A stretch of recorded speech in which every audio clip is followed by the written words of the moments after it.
The FDA researchers tested 20,000 samples of imported spices between 2006 and 2009.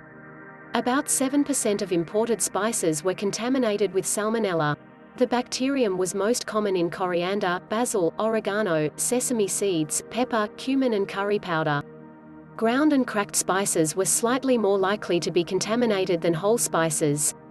Almost all spices used in the United States are imported. After spices are harvested from plants, they're often laid on the ground to dry. Salmonella comes from birds and other animals, so the animals are getting access to the spices somewhere in picking, drying, processing or storage. Did you know that conventional spices contain harmful ingredients? Well, of course, and the next time you buy conventional spices, you should know that they contain artificial colors, preservatives, and GMOs. Many of the spices most people buy are treated with chemicals, contain GMOs and are irradiated. Thomas Fricke is the co-founder and president of Force Trade, an organic spice company in Brattleboro, Vermont. He said that virtually all conventional spices sold in the United States are fumigated, sterilized with hazardous chemicals that are banned in Europe.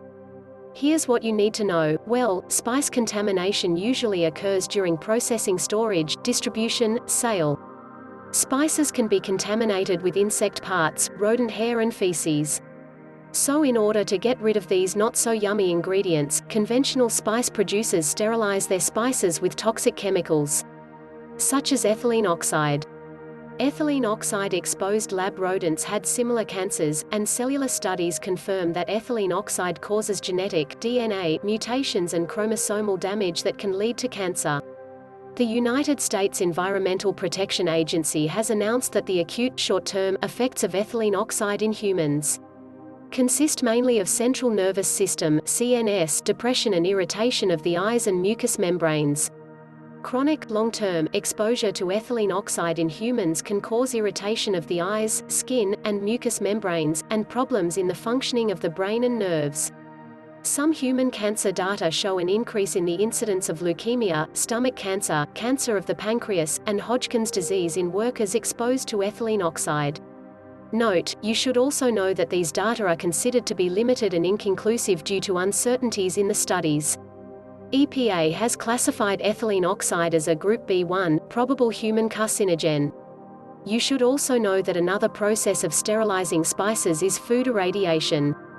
Well, this is the process of using radiation to kill bacteria and other contaminants. But while radiation is used to reduce bacteria in the spices we are consuming, the finished product has decreased levels of vitamins and natural enzymes.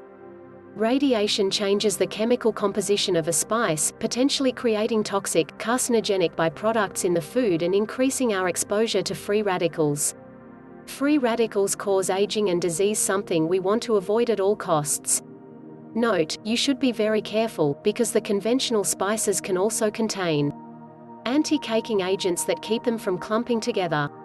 GMO soy and corn derivatives, artificial colors, artificial flavors, preservatives. How to protect yourself.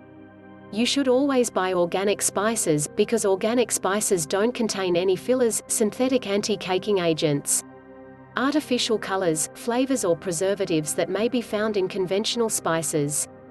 They're also not irradiated and are free of genetically modified ingredients.